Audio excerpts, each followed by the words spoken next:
Good morning, everyone. Hello. Good morning. Hello. Am I audible? Yes, ma'am.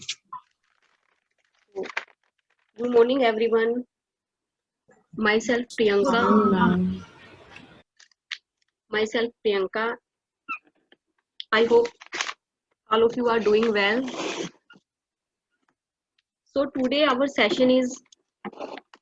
interaction is going to be about Haryana strategy. How to crack Haryana preliminary exams and mains exam. Mainly जो हम focus करेंगे prelims पे करेंगे. सो interaction and यहाँ पे जो हम cover करने वाले हैं हरियाणा के main focus elements and all other aspects which usually come in the mind of aspirants and which I receive from my students on daily basis. So I will try to address some queries, all the queries जो भी हम exams में face कर लेते हैं. Haryana is extremely wide. Haryana syllabus is extremely wide and keeping all the aspects in mind, I'm dividing. Please guys, keep your microphone off. Be cooperative. So I'm talking about Haryana syllabus. The syllabus is extremely wide and keeping all the aspects in mind, today our conversations will be divided into various segments. And I just hope that this conversation will going to be beneficial for you. So let's start with Haryana syllabus. So firstly, Haryana strategy is divided in every state exam is divided into 3 parts: prelims, mains, interview, as you all know. So jo prelims total questions 125, correct for each answer, correct marks is 4. तो देखिए हर question जो है वो 4 marks जो है gain करेगा and कई states में जो है नेगेटिव मार्किंग नहीं होती, तो यहाँ पे क्या है नेगेटिव मार्किंग भी है. तो यहाँ पे इनकरेक्ट आंसर के लिए जो है 0.80 या जिसको आप 20% कह सकते हैं या 1/5 ऑफ द करेक्ट आंसर कह सकते हैं, 1/5 ऑफ द करेक्ट आंसर कह सकते हैं, वो आपका डिडक्ट हो जाएगा. तो अगर आप एक क्वेश्चन करेक्टली अटेम्प्ट करते हैं तो देन यू 4 मार्क्स गेन करेंगे, और अगर इनकरेक्ट अटेम्प्ट करते हैं तो देन आपके 4.80 जो है वो डिडक्ट हो जाएंगे. तो exam prelims exam objective questions को आंसर करते हुए बहुत ही ज्यादा अटेंटिवली परफॉर्मेंस देनी है. 4 करेक्ट के तो जाएंगे ही जाएंगे, प्लस 0.80 पर क्वेश्चन वो भी आपके चले जाएंगे. बट अगर आपको क्वेश्चन का आंसर नहीं आता तो देन आप अनअटेम्प्ट रह सकते हैं, उसको अटेम्प्ट मत कीजिए. Then there will be no negative marking, कोई भी नेगेटिव मार्किंग नहीं है वहां पे. तो बेटर है अगर 50-50 है तभी अटेम्प्ट कीजिए, अगर आपको कोई गेस नहीं है तो देन मत अटेम्प्ट कीजिए. Next then mains. तो देखिए हरियाणा के मेंस के लिए यहाँ पे हरियाणा में हमें जो बेयर एक्ट्स हैं, जो लेजिस्लेटिव इनेक्टमेंट्स हैं एंड जो भी हमारे अमेंडमेंट्स होते हैं उसकी गैजेटेड कॉपी जो है वो हमें अवेलेबल करवाई जाती है. तो वहां पे आपको एज सच सारा लॉ जो है वो बहुत अच्छे से माइंड में रख जो है रिटेन करके जाने की जरूरत नहीं है. जो कीवर्ड्स है हमारे बेयर एक्ट्स के वो तो देखिए हमें हमेशा रिटेन रखने ही पड़ते हैं, बट मेनली जो बेयर एक्ट का बहुत एक मेजर पार्ट है वो आपको अपने माइंड में रखने की जरूरत नहीं है, वो आपको वहीं पे अवेलेबल हो जाएगा. एंड नेक्स्ट किसी लेक्चर में मैं आपको वो भी सजेस्ट करूंगी कि हाउ टू यूज देम, जो हमें वहां पे बेयर एक्ट्स मिलेंगे या अमेंडमेंट्स की जो गैजेटेड कॉपीज है वो हमें अवेलेबल करवाई जाएगी, उन्हें हमें वहां पे यूज कैसे करना है कि हमारा टाइम जो है वो मिनिमम वहां पे यूज हो पाए। तो मेंस एग्जाम के लिए हमारे पास 5 एग्जाम्स होते हैं, तो जिसमें से जो फर्स्ट 3 एग्जाम्स है वो लो पेपर के हैं, 200 मार्क्स ईच। देन लैंग्वेज आ जाएगी हिंदी 100 मार्क्स की, then language English that is 200 marks, then interview आता है 200 मार्क्स का। तो देखिए इसमें क्या है कि जो हरियाणा का हमारा प्रीलिम्स है वो सिर्फ क्या है, शॉर्ट लिस्ट करने के लिए है कैंडिडेट्स को। हरियाणा प्रीलिम्स में आपने सिर्फ इन होना है एंड स्क्रीनिंग के लिए है, तो बहुत सारे एक नंबर ऑफ कैंडिडेट्स को मेंस एग्जाम में अपीयर करवाना किसी भी स्टेट के लिए इतना पॉसिबल नहीं होता। तो then to short list the candidates, to screening the candidates, prelims है, तो प्रीलिम्स में जो हमारा टारगेट है वो मेनली है 375 टू 380। अगर आप 375 या 380 तक स्कोर कर लेते हैं तो देन जो है आप एक सेफर साइड पे रहेंगे एंड आप प्रोबेबली इन ही होंगे मेंस देने के लिए। तो वहां पे जो है कि आपने मेन फोकस करना है कि हमने कौन से सब्जेक्ट्स जो हैं वो रीड करने हैं अच्छे से, एंड कुछ आप स्किप भी कर सकते हैं। हरियाणा प्रीलिम्स में जो मेन 500 का एग्जाम है, तो अगर आप स्कोर कर लेते हैं 370 से above, then you need not to worry, आप जो है वो इन ही रहेंगे।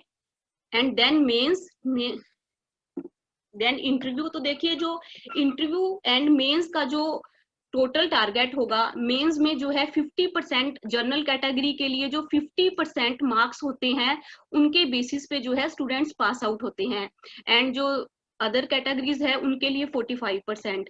तो मेंस के स्कोर एंड इंटरव्यू के स्कोर, इन दोनों को क्लब करके जो है आपकी रैंक का स्कोर बनेगा, एंड देन जो है आप रैंक गेन कर लेंगे। देन तो ये है हमारे हरियाणा का, this slide is for syllabus of Haryana. तो देखिए यहाँ पे है civil law 1, civil law 2 and criminal law. तो सिविल लॉ 1 में CPC, Punjab courts act, Indian contract act, Indian partnership, specific relief, sales of goods, Indian evidence and rent act. तो देखिए जो पंजाब कोर्ट्स एक्ट है, सीपीसी तो एज जनरल हम सभी states के लिए रीड करते ही हैं। यहाँ पे जो आपको लोकल एक्ट्स मिलेंगे एंड जो फर्स्ट पेपर में लोकल एक्ट्स आएंगे उसमें से फर्स्ट है पंजाब कोर्ट्स एक्ट। तो पंजाब कोर्ट्स एक्ट का कुछ ऐसा पार्ट भी है जो हरियाणा से रिलेटेड है, तो पंजाब कोर्ट्स एक्ट का पंजाब से रिलेटेड पार्ट हमने स्टडी नहीं करना है, जो हरियाणा स्पेसिफिक पार्ट है वही स्टडी करना है। Indian contract act, Indian partnership, specific relief, sales of goods, Indian evidence. तो इंडियन एविडेंस तो हमें सिविल लॉ 1 में भी मिलेगा, एंड क्रिमिनल लॉ जो हमारा थर्ड एग्जाम है क्रिमिनल लॉ का, उसमें भी हमें इंडियन एविडेंस एक्ट जो है वो मिलेगा। एंड देन लास्ट जो हमारा सिविल लॉ 1 का सब्जेक्ट है रेंट एक्ट, तो ये लोकल एक्ट है हरियाणा का रेंट एक्ट। इसमें से प्रीलिम्स में 4 से 5 क्वेश्चंस जो है वो एक्सपेक्टेड हैं। And civil law 2 Hindu law, Muslim law, registration, limitation, customary. तो देखिए यहाँ पे जो हमारे mainly Hindu law, Muslim law, limitation law है, ये सभी तो जनरल लॉ है। इन कस्टमरी लॉ जो है वो पंजाब एंड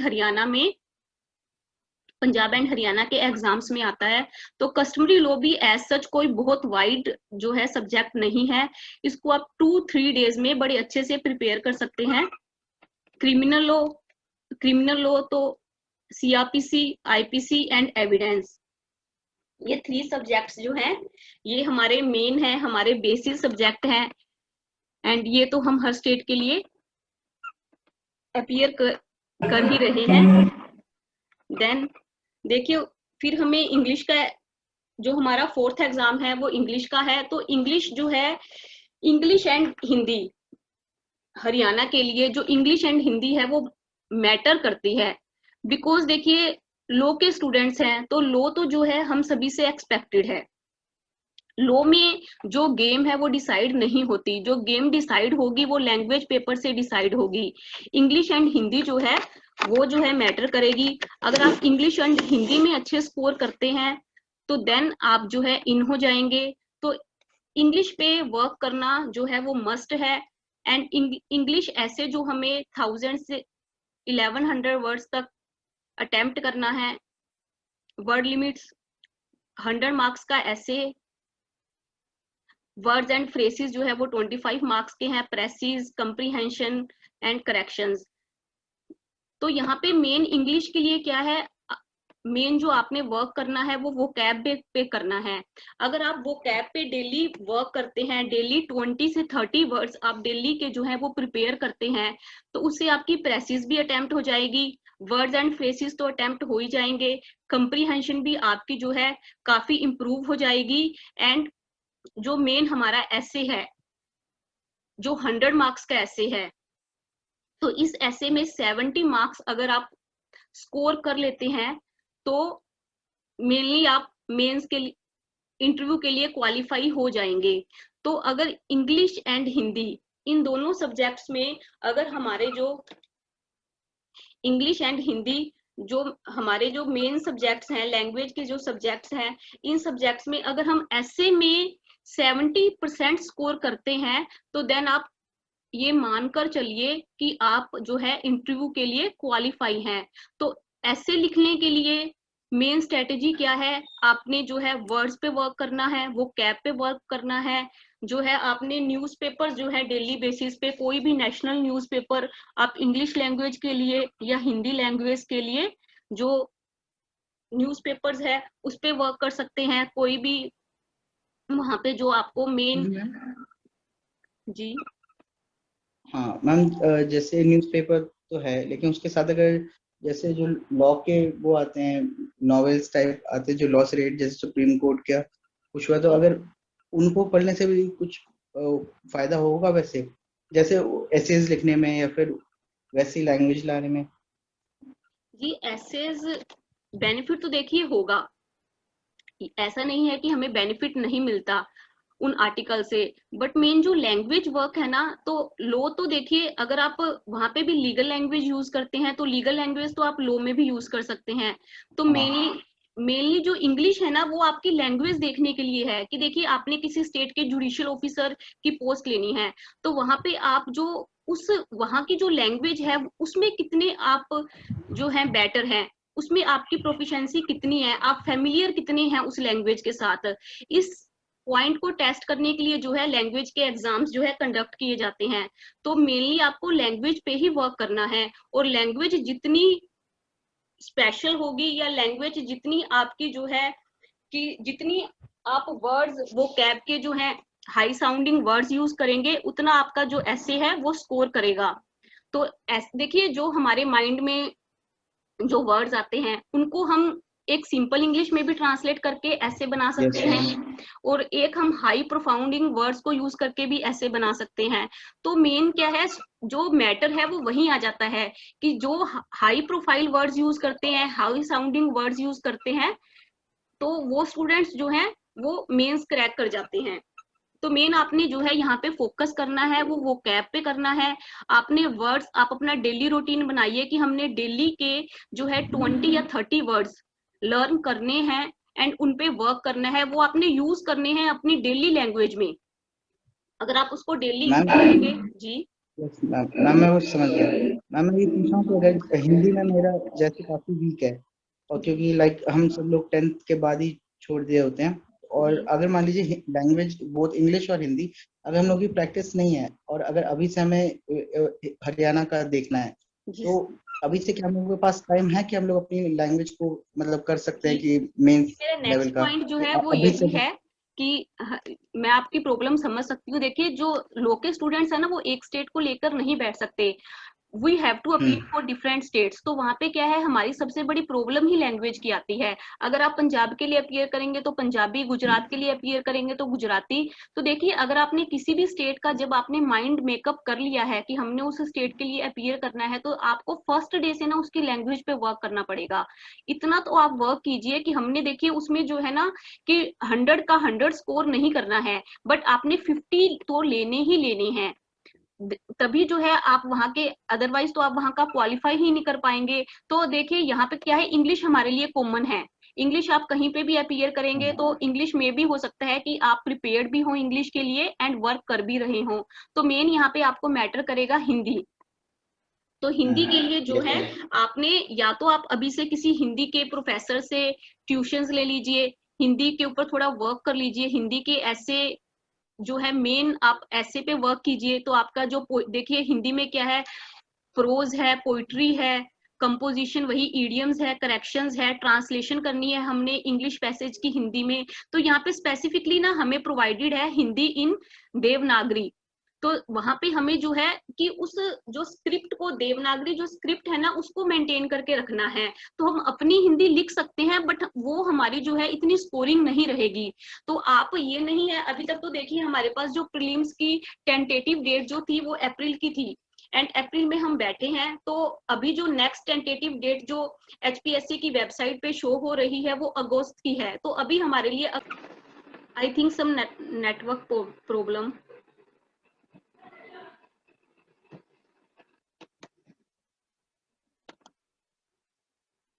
ओके तो देखिए हिंदी के लिए ना जो आपने, हिंदी के लिए आपने जो वर्क करना है वो अभी से करना है। अभी हमारे पास कोई जो है वो डेट नहीं है। तो देन आप जो है लैंग्वेज पेपर्स को भी साथ में कंसीडर कीजिए। एंड अभी हमारे पास इतना टाइम है कि हम जस्ट जो है प्रीलिम्स के MCQs पे स्टिक नहीं रह सकते। अगर हम प्रीलिम्स क्रैक करते हैं तो देन मेंस के लिए जो ऑलमोस्ट जो है 30 या 40, मेनली आप लगा के चलिए कि 45 डेज जो है हरियाणा में अवेलेबल करवाए जाते हैं। प्रीलिम्स का रिजल्ट जो है डिक्लेयर होने के बाद 30 से 45 डेज आपको मिलेंगे। तो उसमें इतना नहीं है कि आप मेंस के जो है कॉन्सेप्चुअल क्वेश्चंस जो है, जो प्रेपोजिशंस क्वेश्चंस आते हैं वो आप अच्छे से प्रिपेयर कर लेंगे और 2 लैंग्वेजेस जो है वो उन 45 डेज के टाइम में आप प्रिपेयर कर लेंगे। तो आपको अभी से जो है वो वर्क करना पड़ेगा लैंग्वेजेस पे। लैंग्वेजेस आपने डेली के जो है 1 आवर या आप जो है 90 मिनट्स दोनों लैंग्वेजेस को दे सकते हैं। जो आपकी लैंग्वेज वीक है उसको आप 1 आवर दीजिए, जो इस लैंग्वेज में जो लैंग्वेज आपकी बेटर है उसको आप 30 मिनट्स दीजिए। बट डेली बेसिस पे आप अपनी लैंग्वेज पे वर्क कीजिए। अगर आप डेली बेसिस पे लैंग्वेज में वर्क करते हैं तो जब आपका प्रीलिम्स क्वालिफाई हो जाएगा तो देन आपको कोई प्रॉब्लम नहीं आएगी। बट अगर आप अभी से आप सोचेंगे कि प्रीलिम्स क्रैक करेंगे तो देन ही मेंस में अपीयर कर सकते हैं, अगर इस थिंकिंग वाले जो स्टूडेंट्स हैं वो अगर अभी से लैंग्वेज पे वर्क नहीं करेंगे तो वो लैंग्वेज के कारण ही जो है वो मेंस को मिस आउट कर देंगे। तो लैंग्वेज जो है, लैंग्वेज मेन है एंड लैंग्वेज जो है वही आपको डिसाइड करेगी कि आप गेम में जाएंगे या नहीं जाएंगे। तो ये जो है देखिए, जब हमने अपना माइंड बना लिया है कि हमने जुडिशियल मैजिस्ट्रेट बनना है तो जो हमारी प्रेपरेशन है वो भी बेस्ट होनी चाहिए। जो पॉइंट्स हमें उस स्टेज तक लेके जाएंगे, हमारी सीट तक लेके जाएंगे, हमें उन्हीं पॉइंट्स पे फोकस करके रहना है। तो मेनली आप अपना सबसे पहले जो है एक टाइम टेबल बनाइए। स्ट्रेटेजी पे भी हम वर्क करते हैं। पहले मैं आपको बताती हूँ कि जो प्रीलिम्स की एग्जामिनेशन है उसमें हमारी स्ट्रक्चर क्या है। तो देखिए टोटल जो है, हाँ जी गौरी वर्मा,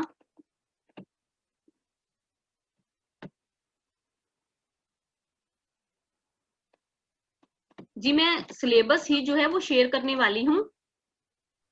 सिलेबस मैं आपको प्रोवाइड कर दूंगी। Excuse me ma'am. जी हाँ जी हेलो मैम। हाँ जी मैम प्लीज जूम कर दो थोड़ा स्क्रीन को, मुझे दिख नहीं रहा। हाँ जी 1 मिनट वेट कीजिए।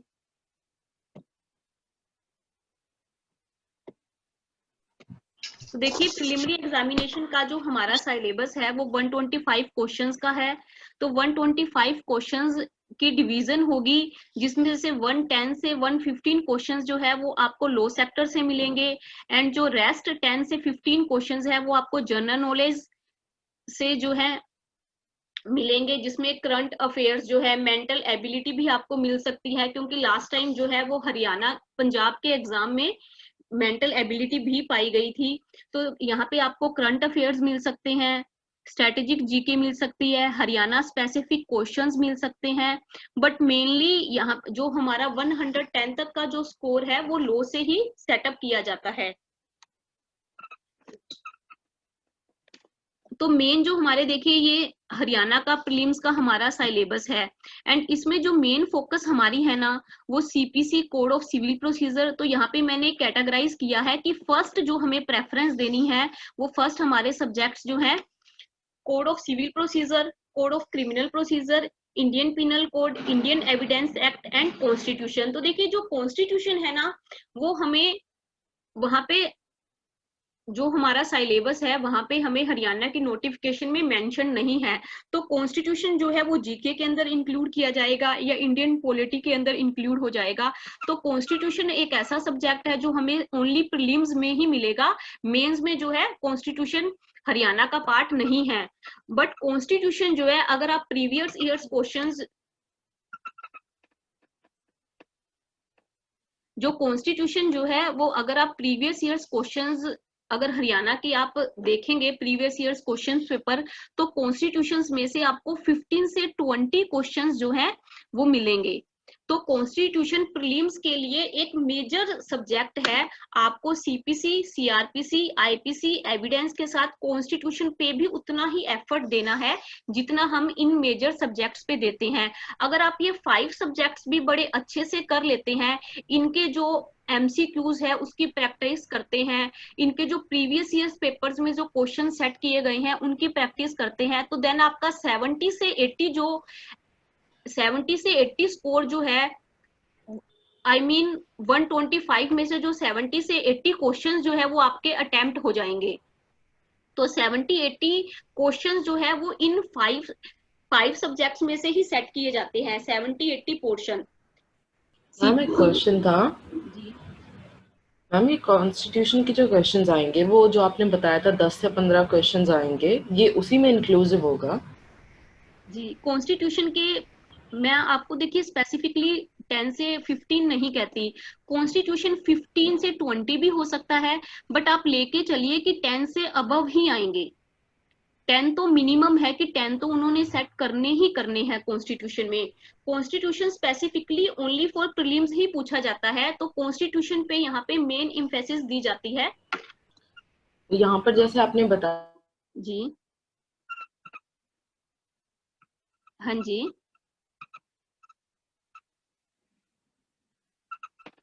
तो देखिए नेक्स्ट कॉन्स्टिट्यूशन के बाद जो हमारा नेक्स्ट फोकस रहेगा, हमारे जो प्रेफरेंस सब्जेक्ट रहेंगे वो हिंदू। जी कहिए। हेलो मैम, आवाज आ रही है? जी मैम ये कॉन्स्टिट्यूशन के क्वेश्चंस का पूछ रही थी मैं जी बताइए। कि वो जीके से अलग होके आएंगे या फिर जीके में ही इंक्लूसिव हैं? देखिए जो हमें मेंशन किया गया है वो जीके में ही मेंशन किया गया है, तो ये नहीं है कि आपको जीके में जो है वो एक्स्ट्रा क्वेश्चंस नहीं पूछे जाएंगे, कॉन्स्टिट्यूशंस के भी क्वेश्चंस आपको मिलेंगे, एंड कॉन्स्टिट्यूशन प्लस आपको स्ट्रेटेजिक जीके भी मिल सकती है। हरियाणा के जो स्पेसिफिक वहाँ के जो करंट अफेयर्स है या जो वहाँ की स्पेसिफिक जीके है वो भी आपको मिल सकती है। तो यहाँ पे कॉन्स्टिट्यूशन आप मान के चलिए कि 20 जो है ना कि इन टोटल हम कह सकते हैं कि कॉन्स्टिट्यूशन प्लस जो अदर जीके है वो आपको 20 क्वेश्चंस तो मिल जाएंगे, यानी 105 जो है आपके अदर्स मान लीजिए सभी लॉज। तो देन जो लास्ट के 20 क्वेश्चंस है वो हम कह सकते हैं कि जीके में से सेटअप होते हैं, उन्हीं में से जो 10 क्वेश्चंस है वो कॉन्स्टिट्यूशन एंड अदर 10 जो है वो दूसरी जो हमारी स्ट्रेटेजिक जीके है या जो हमारे मेंटल एबिलिटी भी आपको मिल सकती है मे बी, तो वो आपको डिवाइड हो जाएंगे। तो देन देखिए जो हमारे सेकंड प्रेफरेंस सब्जेक्ट्स हैं वो है हिंदू लॉ, मुस्लिम लॉ। तो हिंदू लॉ जो है, हिंदू लॉ में हमारे पास जो है मेंटेनेंस है, सक्सेशन है, गार्डियनशिप है, माइनॉरिटी है। ऐसे ही मुस्लिम लॉ में जो है हमारे पास इनहेरिटेंस है, मैरिज है। तो ये जो सब्जेक्ट्स, ये जो कॉन्सेप्ट्स हैं हिंदू लॉ के, इनमें से आपको क्वेश्चंस जो है मेजरली देखने को मिलेंगे। And Indian contract act, Hindu law Muslim law के बाद जो नेक्स्ट प्रेफरेंस दी जाती है वो कॉन्ट्रैक्ट को दी जाती है। देन लिमिटेशन, एंड जैसे आपको बताया कि यहाँ पे जो है हर सब्जेक्ट पे लोकल एक्ट्स पे भी जो है पूरी स्ट्रेस दी जाएगी। तो जो यहाँ का हरियाणा रेंट कंट्रोल एक्ट है, इसमें से ज्यादा चांसेस है कि 3 to 4 क्वेश्चंस जो है वो आपको मिल सकते हैं। देन पार्टनरशिप है, सेल्स ऑफ गुड्स है, SRA है, स्पेसिफिक रिलीफ। तो ये जो है इनमें से भी आपको 3 to 4 क्वेश्चंस जो है, इनमें एग्जैक्टली कोई एवरेज नहीं है, 3 to 4 क्वेश्चंस जो है वो आपको मिल सकते हैं। रजिस्ट्रेशन है, कस्टमरी है, या पंजाब कोर्ट्स एक्ट है, तो इनमें से जो है 1 से 2 क्वेश्चंस देखे जाते हैं। तो 1 भी जो है कभी सेवरल टाइम्स जो है 2 क्वेश्चंस पूछे गए हैं, अदरवाइज जो है यहाँ पे आपको 1 क्वेश्चन ही जो है मिलेगा। ये हमारे प्रीलिम्स की strategic GK, mental ability, current affairs या इंडियन पॉलिटी। तो जीके के लिए एक्सेप्ट लो, हमने जो ये 4 कॉन्सेप्ट्स हैं ये भी जो है क्लियर करने हैं। नेक्स्ट देखिए, तो देखिए अब जो हरियाणा के जो प्रीवियस ईयर एग्जाम्स है उनके अकॉर्डिंगली हरियाणा के एग्जाम्स में एंड पंजाब के एग्जाम्स में 1 क्वेश्चन जो है वो लैटिन मैक्सिम्स का भी पूछा जाता है। आपको लैटिन मैक्सिम्स भी प्रिपेयर करनी होगी, तो 1 4 मार्क्स का क्वेश्चन आपको लैटिन मैक्सिम में से मिलेगा। Indian polity with latest judgments, तो इंडियन जजमेंट्स हमारी जो रिसेंट जजमेंट्स कॉन्स्टिट्यूशन की एंड तो देखिए नेक्स्ट जो हमारा है कि how to study and what to study.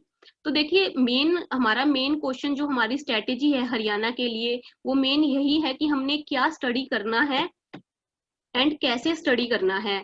तो मेनली क्या है कि अब जो हमारी स्ट्रेटेजी का फर्स्ट पॉइंट जो है, अभी तक तो जो भी हमने बात की सिलेबस के अकॉर्डिंग की, तो देखिए जो मेन जो हमने फोकस करना है वो बेयर एक्ट्स पे करना है, क्योंकि बेयर एक्ट्स ओरिएंटेड एग्जाम्स ही जो है हरियाणा में लास्ट टाइम से देखे गए हैं। 2015 के बाद इतनी ज्यादा प्लेसमेंट्स हुई भी नहीं है, एंड लास्ट जो एग्जाम था वो भी बहुत ही कंट्रोवर्शियल था, जितनी सीट्स थी उससे बहुत ही कम सिलेक्शंस की गई थी।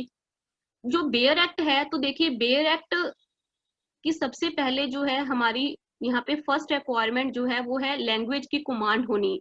बेयर एक्ट की जो लैंग्वेज है उस पे आपकी कमांड होनी चाहिए। ये नहीं है कि आपने एक बार जो है वो बेयर एक्ट को रीड कर लिया आप एंड देन जो है आपने उसको छोड़ दिया।